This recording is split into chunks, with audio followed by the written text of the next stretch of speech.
So we have Sarah Weinman, who is the author of The Real Lolita, A Lost Girl, An Unthinkable Crime, and A Scandalous Masterpiece. She's the editor of Unspeakable Act, Tales of Crime, Murder, Deceit, and Obsession. She's a 2020 National Magazine Award finalist, and she writes for the crime column for the New York Times Book Review. Then we have Elon Green, Elon Green has written for the New York Times Magazine, The All, and New York. He is an anthologist in Sarah Weinman's Unspeakable Acts and author of Last Call, which we do have for purchase downstairs if you haven't already gotten your copy. Also, we do have copies of Scoundrel by Sarah, so you can purchase those as well. Thank you so much again for joining us tonight, and I'm going to let them take it away. Thank you so much, Victoria, and thank you all for coming. It's such a pleasure to be in this bookstore. I was telling the Booksellers earlier this evening that I've long wanted to visit R.J. Julia, and it seems to be the model for what an independent bookstore and how it should run. And so it's great to be here with my friend Elon. The paperback of the book Last Call, which won the Edgar Award just very recently for Best Fact Crime, and he's been on this paperback tour. And I think the first thing I want to start was just kind of with a softball of like, how did you end up writing this? Like, what kind of drew you to this as a subject and as something that you alighted on as this is the thing I need to do as a book? Well, I've answered this question before, but I actually want to tell a part of it that I don't think I've ever told just because it involves you. Okay. Because I had found this story about the case, or it wasn't a story about the case, it was 3 paragraphs about it buried in a larger story from the mid-90s, and at the time the case was not solved, and so I figured out what it was and that it was eventually solved. And there was not a Wikipedia entry for it. Didn't seem to have been written about in 15 years at that point, and about 15 years. And so before I got too excited about it, I decided, okay, just because I haven't heard of it doesn't mean no one's heard of it. So Sarah knows more about this stuff than anybody, and so I texted it to her and I said, have you heard of this? And when she said she had not, that's when I got very excited and called our mutual agent and told him I thought maybe they had a book idea. But to answer the rest of your question, once I got past the sort of luridness of the crime and the glitz of Manhattan, because it takes place in the early 90s, piano bars, and there's all sorts of politics involved, and Rudy Giuliani, and it's kind of a crazy story, but what I was taken by were the stories of the victims, and who were from different walks of life and different jobs, and all of them were either gay or presumed to be gay at the time, and some were in the closet, some were not. And so as a subject matter, that's hard to beat. Maybe just talk us through to some of the things that you found out about these victims and how it was both from a journalistic standpoint, from a challenge standpoint of going through, like rummaging through their lives and trying to find people, their family members who would talk to you or some of them wouldn't talk to you. And how were you able to create such, in several cases, not all, I know, 3-dimensional portraits of these men who, in many other tellings, would kind of get short-shrifted because the emphasis would be on the killer or on the glitz and glamour of, or the lack thereof, of New York at that particular time? Well, so for two of the men, yearbooks were basically the key to these guys, and also the murderer to some extent. You know, high school yearbooks, college yearbooks. You know, those, or in some cases they were digitized, but in other cases, the case of BC High School in Boston, that was actually sent to me by the archivist. And basically, you look through these yearbooks, and it's just a question of, well, okay, who's still alive? You know, a lot of my sources were in their 80s. You know, I found fraternity brothers I interviewed fraternity brothers. I interviewed high school classmates. Basically anybody and everybody I could find who had known these guys for any period of time. I mean, I even had one of the more memorable interviews I did was with a fraternity brother, the first victim, and when I called up, his wife answered, and I told her what the book was about, and she and I talked for a little bit because she had remembered the man, and she had said, you know, when I first called, she said that I couldn't talk to her husband because he had dementia. And but then the more we talked, she basically had this realization that if he was going to remember anything with clarity, it was going to be these years. And that turned out to be true. I actually ended up getting a lot of information out of him. He was a great source. He has since died. But he was wonderful. And then, I was able to talk to the daughter of one of the men, the sister of another. Family is very tough. The whole notion of closure is bullshit. And, No such thing at all. so you do your best to deal with that sort of absence because, getting family members at all is very lucky. Well, and I mean, sort of extending that idea, if there's no such thing as closure, did you worry about re-traumatizing people that you talked to, or that it was opening up wounds that they didn't want opened up?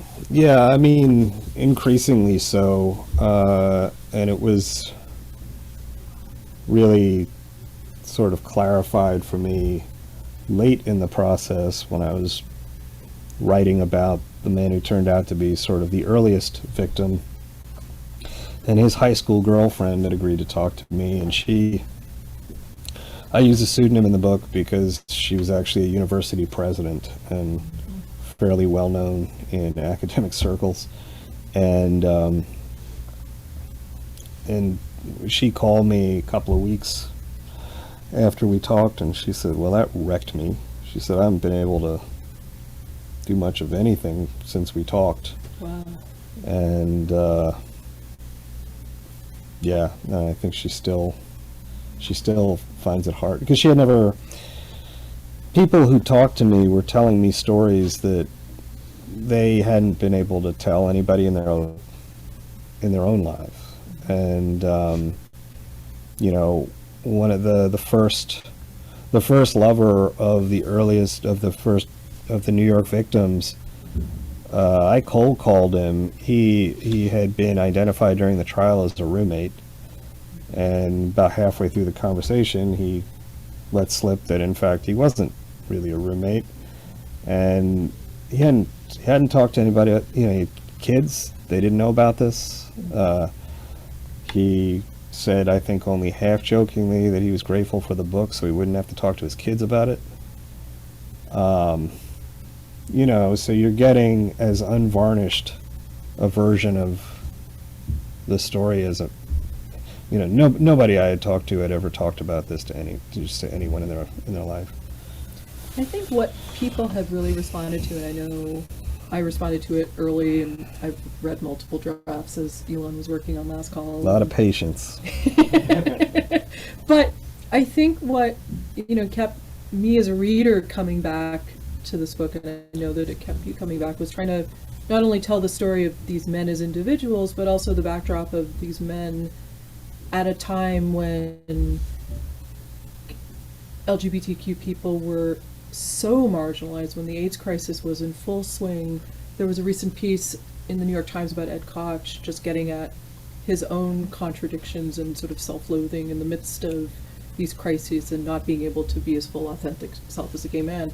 And I wondered what it was like sort of essentially retrofitting where we are with the LGBTQ stuff today. We're in Pride Month after all, and looking back and not trying to be too anachronistic about it.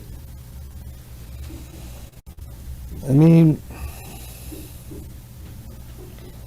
I just tried to, I mean, I guess it was just threading the needle. I mean, I didn't want it to seem like academic, but I wasn't going to be using the language that was, even, I originally had a quote in the book from Michael Musto. Mm-hmm.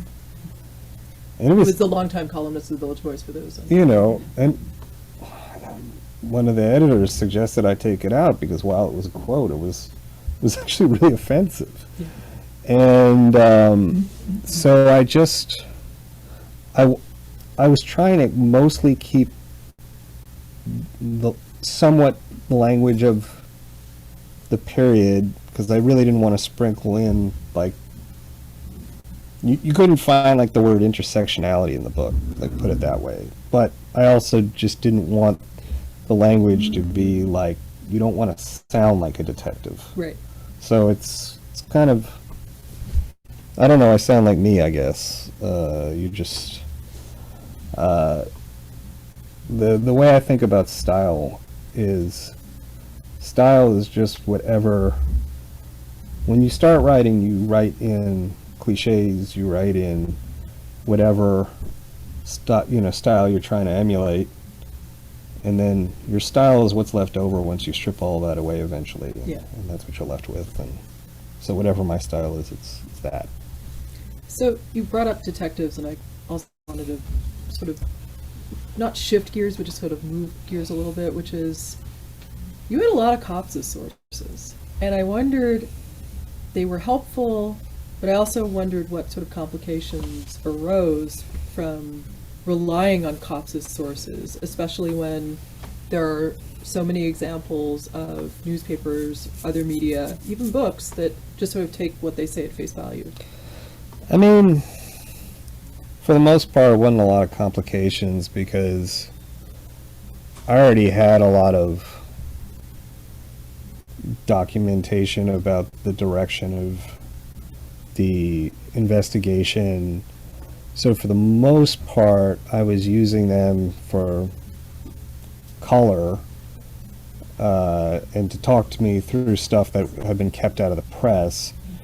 But also, they were really good, although it would turn out later not so good on one of the victims. But for the most part, they were actually really good about saying, because I would generally pump them for information on the victims, not on the investigation, which they had already testified to at the trial extensively, so I didn't need to hear the stories again. Did they want to tell you the stories anyway, or if you didn't ask, they didn't tell you? They were, I was very lucky that they really wanted to tell me stuff that they knew wasn't out there.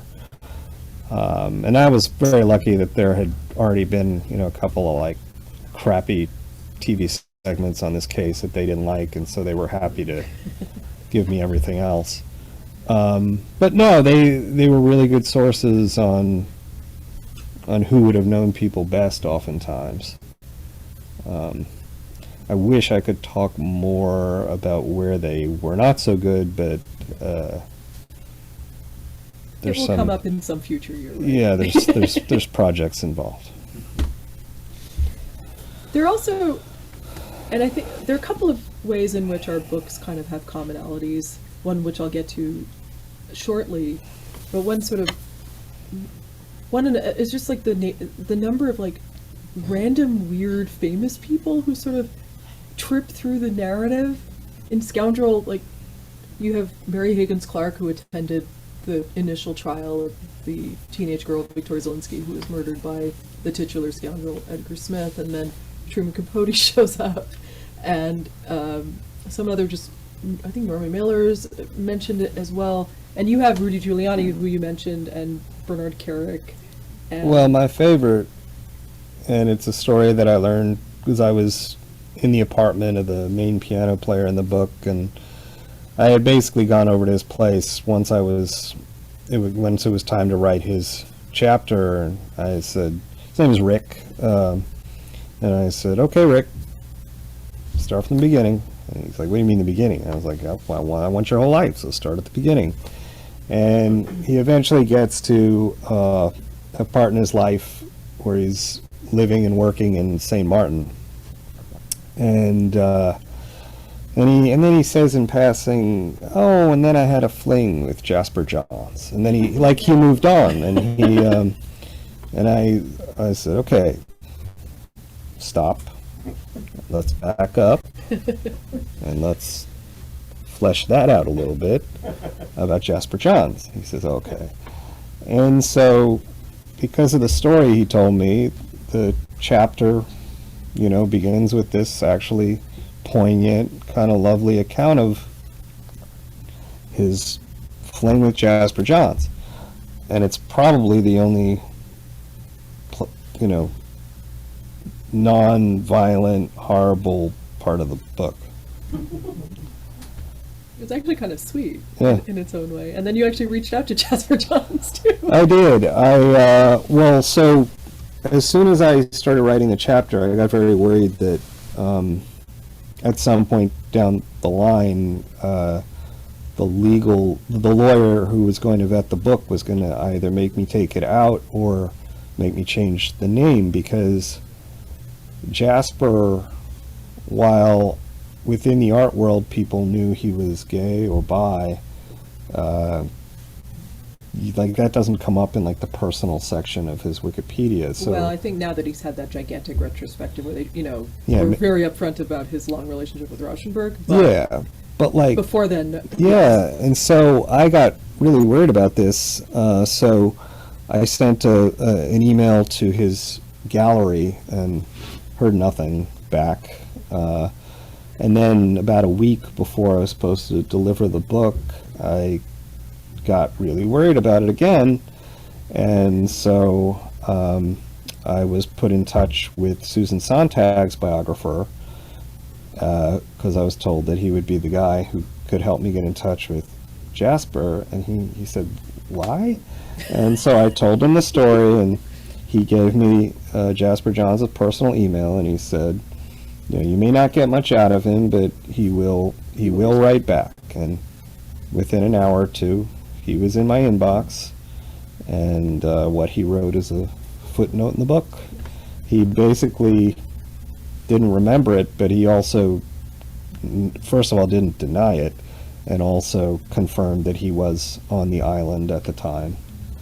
And also there were just too many details that Rick had remembered that match up with stuff that's been written about Jasper Johns. I mean, I also knew it was true because he tried to skate past it when he was telling me the story, and those are always if that were me, I would have led with it.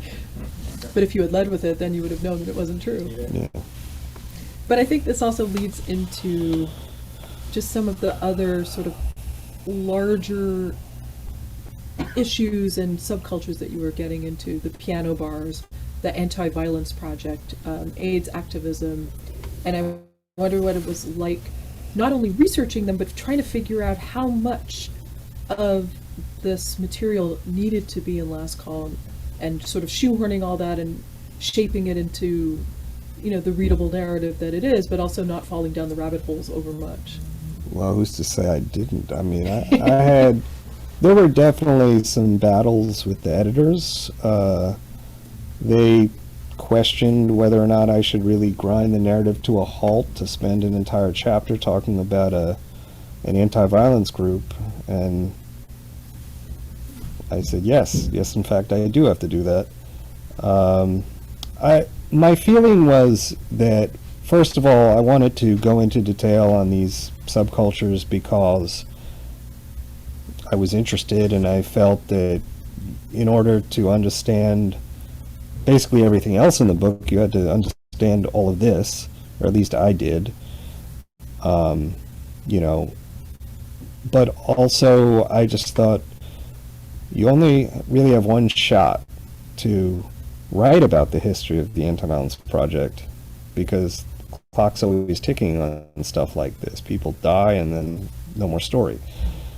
Or the bar scene. You know, going into the book, I assumed that the gay bar and club scene in early 90s Manhattan had been well documented because it's New York. But there wasn't so much as a feature written about this. To the degree that these bars had been mentioned at all anywhere, it was like through the prism of AIDS. But nobody had ever taken the time to say, this is what it was like to spend time in these places. Because, you know, even at the height of AIDS, people were going there and having a great time.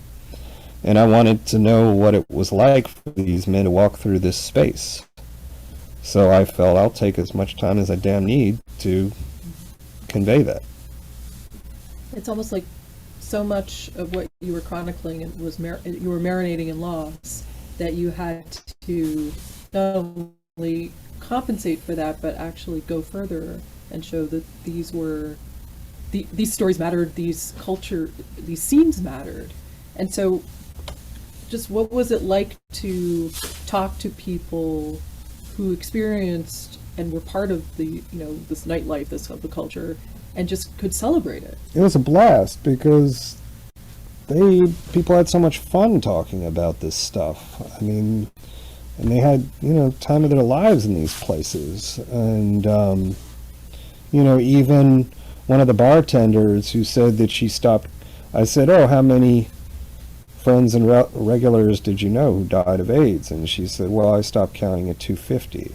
But even she, you know, had nothing but like wonderful memories of being a bartender at the Five Oaks.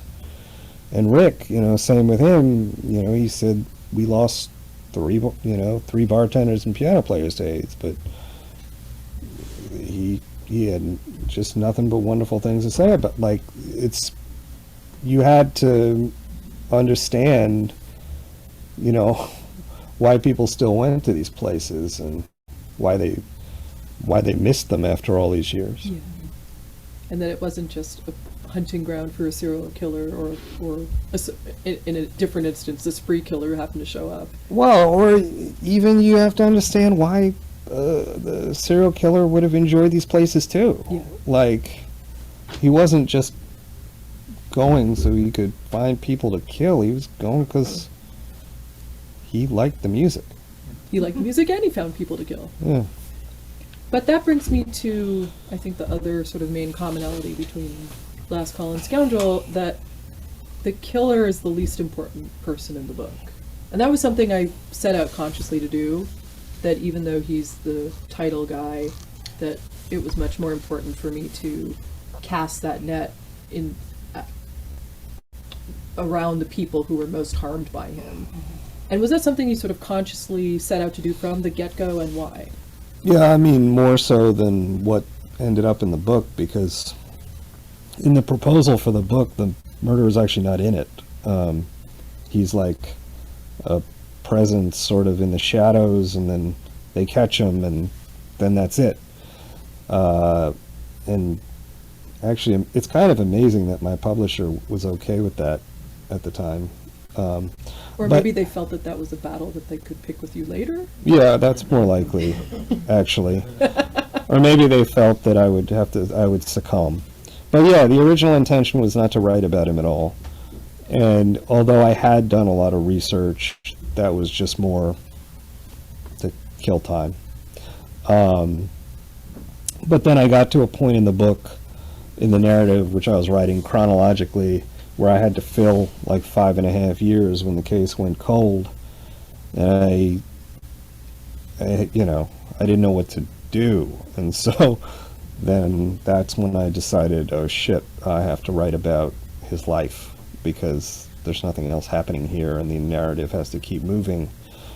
So then I wrote about what he was doing when the case was cold, and about his life, and I had already interviewed people he had gone to high school with, and college and grad school, so the material was there. And also a detective had dropped in my lap a binder that was about that thick that the investigators had put together after they caught him, and it was based on his personal calendar, his work calendar, his credit card records, and his vacation slides. And so I had a very good idea of what he was doing at any given time. So it was a real gift narrative as far as the narrative went. Yeah. I'm going to steal a question that I was asked at a book festival that I just came back from over the weekend, which was, what did working on Last Call teach you about the American criminal justice system? That's not that difficult to get away with murder. And why? Because detective work is generally poor, and, well, for a number of reasons. If you're going to get caught, it's going to be because of forensics. But even those are of more limited value than pop culture would have you believe. I mean, all you have to do is look at the fact that the Zodiac case still isn't solved and never will be. Right. But also I think a lot about, something that a detective told me that maybe I should have put in the book, but I didn't. And he said, if you're going to be a serial killer, you really want to kill people in the city. And he's like, they're going to work it hard for like a week, but then they're going to move on and you're scot-free. He said, but if you kill people out in the middle of nowhere, every precinct for miles is going to treat it like the Lindbergh baby, and you're never going to have a good night's sleep again. And yeah, this is all to say that, like, I mean, look at the closure rates for your local precinct. They're going to be extremely low, and they're also going to be garbage because closure rates are inflated, and they don't mean what you think they mean. Which means that in San Francisco, where I think it's 8% right now, it's probably 4. I mean, that's bananas. Yeah. Because what they mean when a case is closed is that there's been an arrest. They don't have to have the right person. They don't have to, I believe, they don't have to go to trial. There doesn't have to be a conviction. Their definition of closed is lax.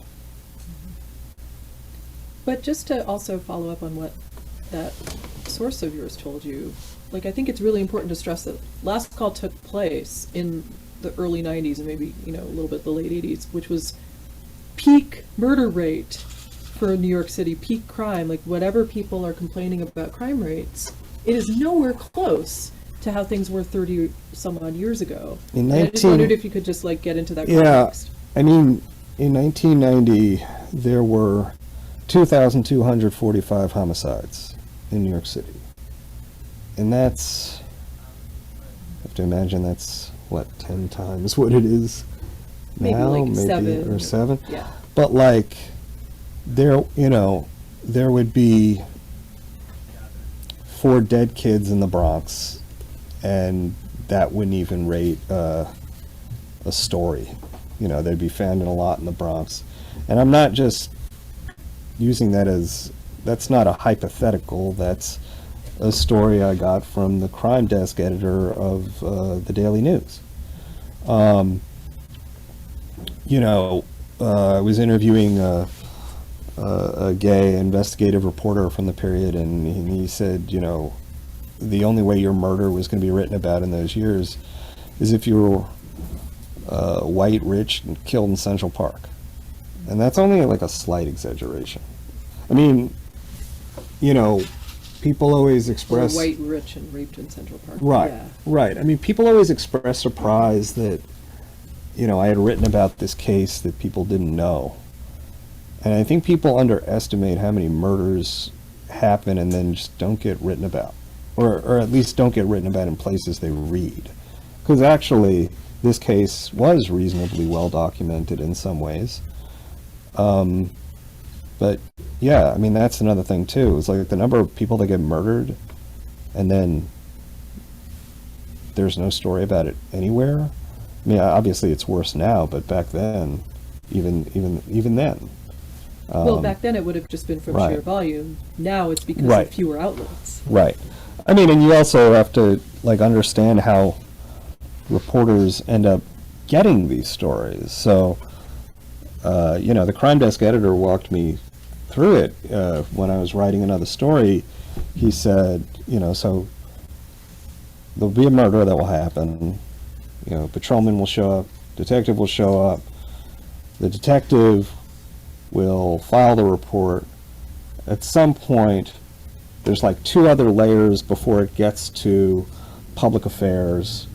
Then public affairs, maybe sends out an email to, I can't remember, but basically like to get to the point where a reporter learns that there has been a murder, like a lot of work has to be done, unless they have sources, really good sources.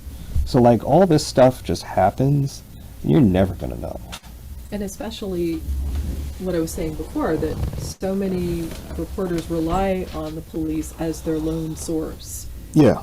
And I wonder too, was that something you felt was particularly pronounced then, or even more so now?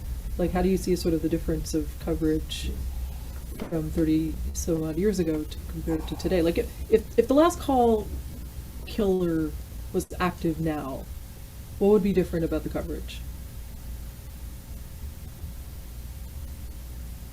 Nothing.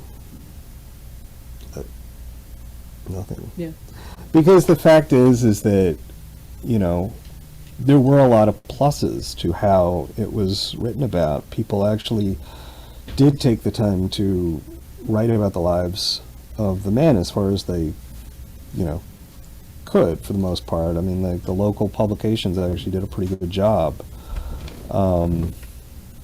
And yeah, actually, I would say if it happened now, the coverage would not be as good.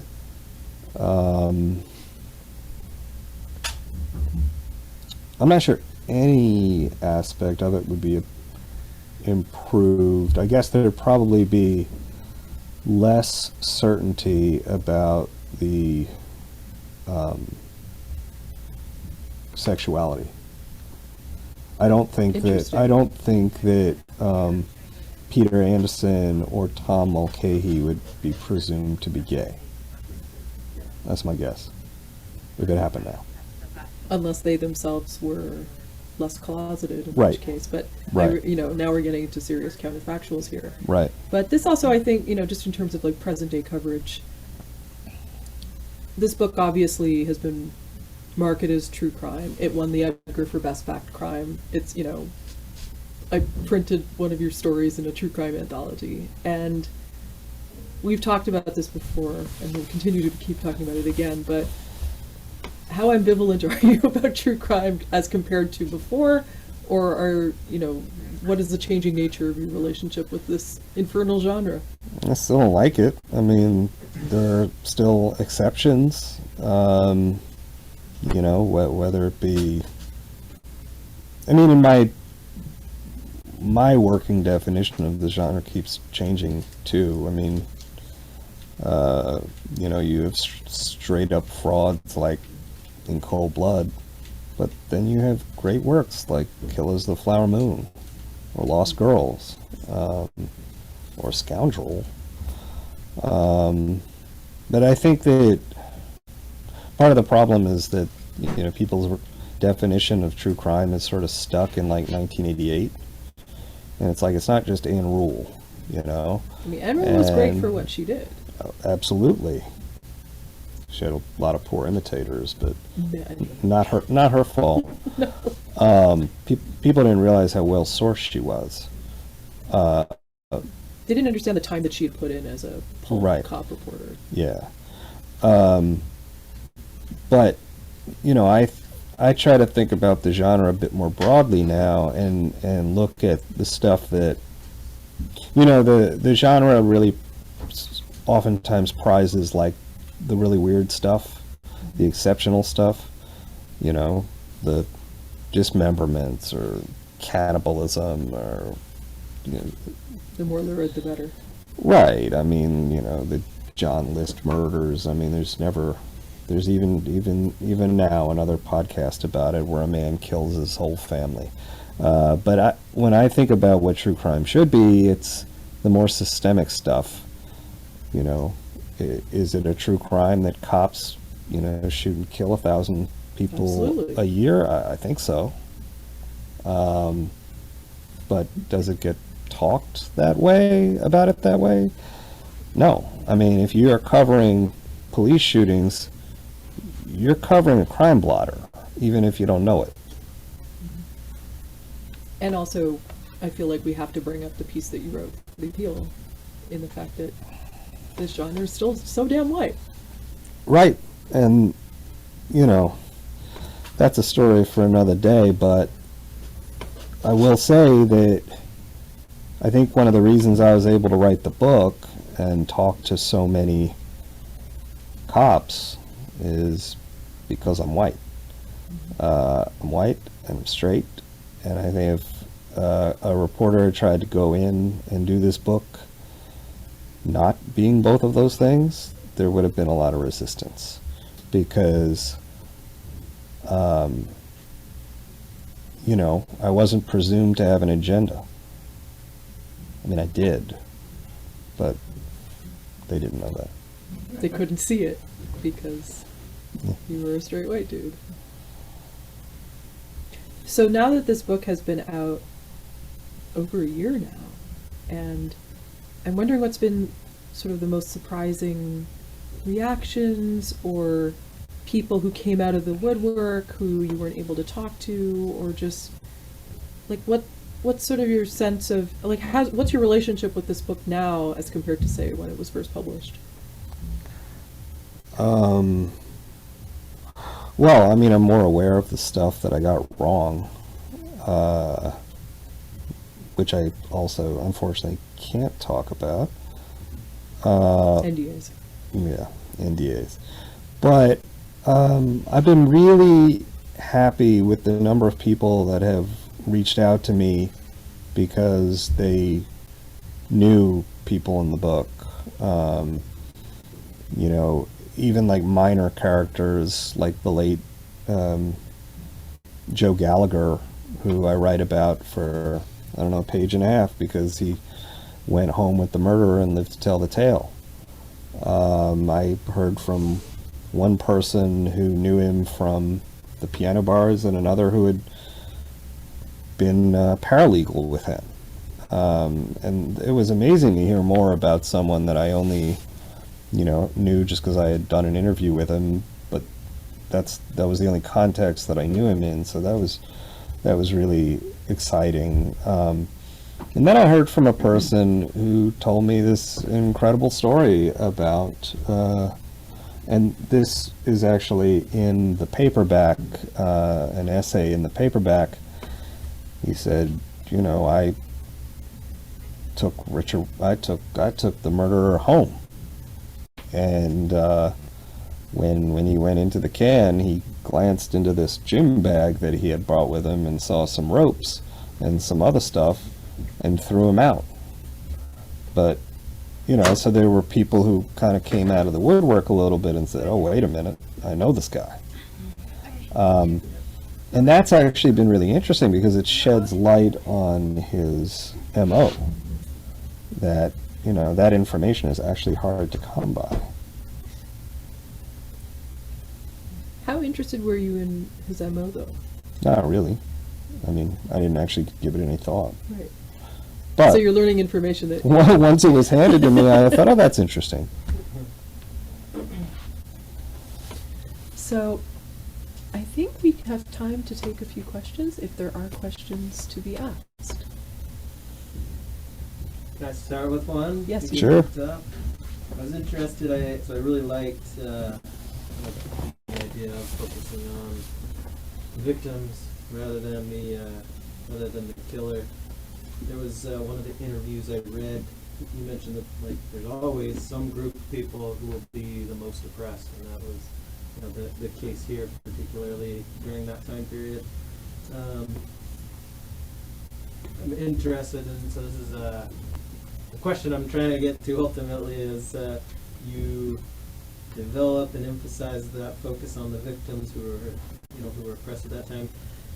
And I'm curious, like, how, you know, how that applies to modern day times, why this story is important, but then more specifically, I'm interested in how, do you have any suggestions on how to develop that, you know, empathy for these groups who maybe at our time are oppressed in the way that the gay men were at that time?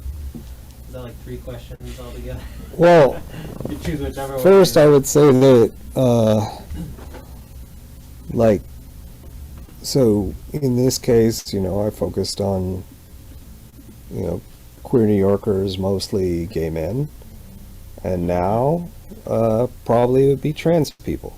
You know, they're pretty much getting treated the way gay men were being treated in the early 90s. So it's like, it just kind of shifts a little bit. Yeah. You know, someone's ox is always getting gored.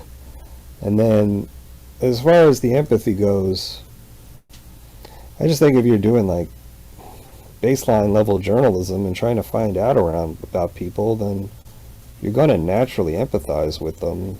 Unless you can't. Unless you can't. But then you're bad at your job. But like, that should be the outcome of the work. I mean, by the end, I empathized with the murderer, because I realized he was, you know, suffering under the same societal constraints that the victims were. I mean, I still think he was a piece of shit who did horrible things. Well, because explanations are not excuses, and But the men he murdered may have suffered under the same societal problems, but they didn't go out and kill people. Right. But, you know, life was not easy for any of these guys.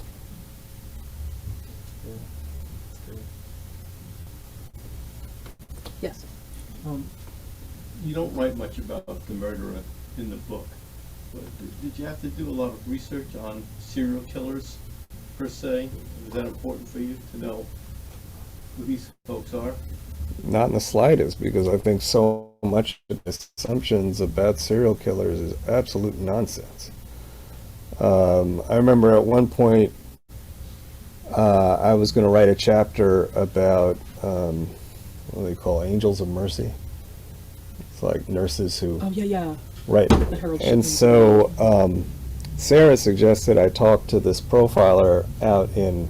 Because I said I want to talk to a profiler, but like most of them are just charlatans. And so you suggested a guy out in Sitka, Alaska. Turvey. Turvey, yeah. Brent Turvey. And I remember I called him and I tried to get him to talk to me about, you know, Angels of Mercy. And he's like, what are you talking about? He's like, this is not, you're making assumptions about these people that is just not there. Like, and he disabused me very bluntly of the idea that you could draw any kind of conclusions about any of these people. I mean, so much of the assumptions made about serial killers is based on just shoddy research by some FBI guys in like 1970. Yeah. Whatever. And Which became a David Fincher show. it's just, all it is these are people who have killed 2 or more people, or depending on your definition, 2 or 3, and like, why would you think that those people have any kind of commonalities that you can draw some broad conclusions from? It just doesn't hold up. The whole notion of trophies, like, Richard Rodgers didn't keep trophies. I mean, you know, there are all these things that are so well known and widely accepted about serial killers, and like, it's all nonsense. Thank Thomas Harris. Yeah. I mean, there was a wonderful line, and I know I've asked you about this because I can't find it again, but someone once said about Thomas Harris, you know, the author of Silence of the Lambs, he said Thomas Harris's genius was he made people scared of something that didn't exist. Yep. Wow, it's like the Satanic Panic. Yeah.